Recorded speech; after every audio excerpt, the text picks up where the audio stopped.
We're about to unpack every single item a German paratrooper had to carry into battle in World War II. But you know, this isn't just a gear list. This is really a story about a wild, incredibly daring, and in the end, tragic idea about how to fight a war. So let's get into it. Just picture it. It's night. Total, absolute blackness. You're inside a plane, and the only thing you can hear is the roar of the engines fighting against these gale force winds. These guys, these were the German Fallschirmjäger, the paratroopers. We're talking about the absolute elite, the very tip of the spear for the Wehrmacht, literally dropping out of the sky to snatch victory. And that's really the big question, isn't it? What did you pack? What did you carry on your body, piece by agonizing piece, knowing that your rifle might be a mile away and that backup might never show up at all? Every single item wasn't just gear, it was your one and only ticket to survival. See, the Fallschirmjäger weren't just any soldiers. They were basically Hitler's big gamble on a whole new kind of war, lightning fast, coming from above.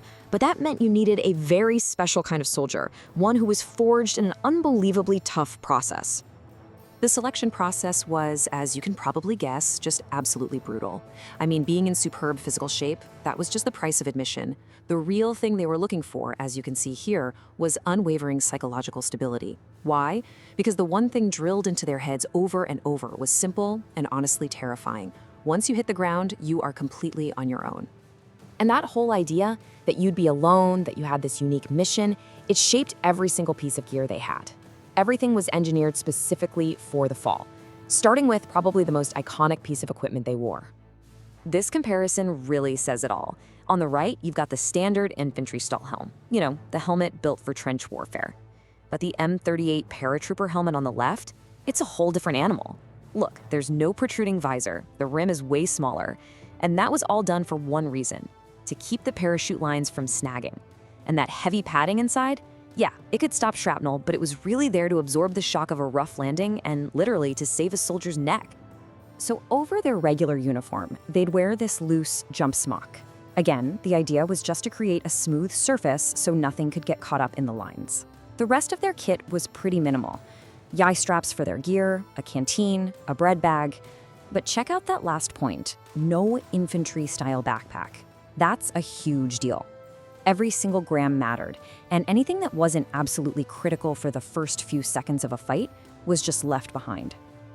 Okay, so they've got the special helmet, a streamlined uniform. They're ready to jump right into the thick of it. And this brings us to the most important, and honestly, the most bizarre part of their entire strategy. Just think about it for a second.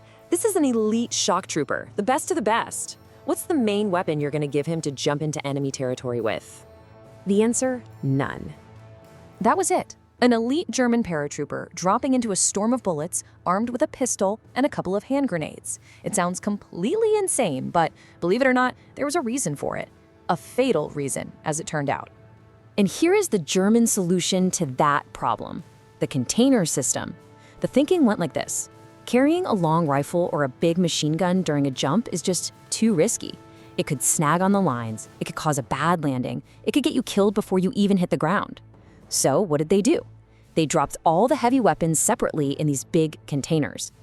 So let's just walk through what that actually means for a soldier on the ground. Your first mission isn't to take the bridge or capture the airfield. No, your first mission is just to survive the landing. Then you have to fight your way through enemy fire with just your pistol to find this weapon container that could have landed pretty much anywhere. Only then, if you survive all that, can you finally grab your real weapon and start the actual attack. It was a terrifying gamble every single time. And in May of 1941, this entire doctrine was put to the ultimate, most brutal test imaginable: the invasion of the island of Crete. Operation Mercury. Thousands of Fallschirmjäger were dropped onto the island, many of them landing right on top of heavily defended Allied positions. The wind scattered their weapon containers all over the place. So for days, you had these elite soldiers fighting with pistols and grenades against guys in trenches with rifles and machine guns. It was just a slaughter. Now, amazingly, they did eventually take the island. But the cost was just unbelievable. Around 4,000 of these elite Fallschirmjäger were either killed or went missing. That's pretty much an entire generation of Germany's very best airborne troops, just gone. in one battle. The victory on Crete cost them so much that it was just too high a price to ever pay again. In fact, Hitler was so horrified by the casualty numbers that he basically grounded his paratroopers for the rest of the war. They'd still fight, and fight well, as elite infantry, but their days of falling from the sky were over.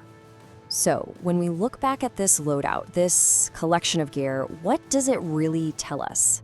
Well, it tells a story of incredible personal bravery, for sure, of some really innovative thinking, but it also tells a story of tragic arrogance, of believing in a plan so much that you ignored the grim reality on the ground.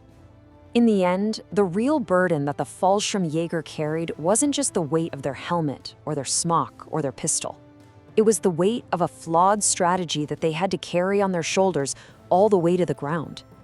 Their equipment tells the story of a bold new type of warfare, but also of a terrible miscalculation of the real price of falling from the sky.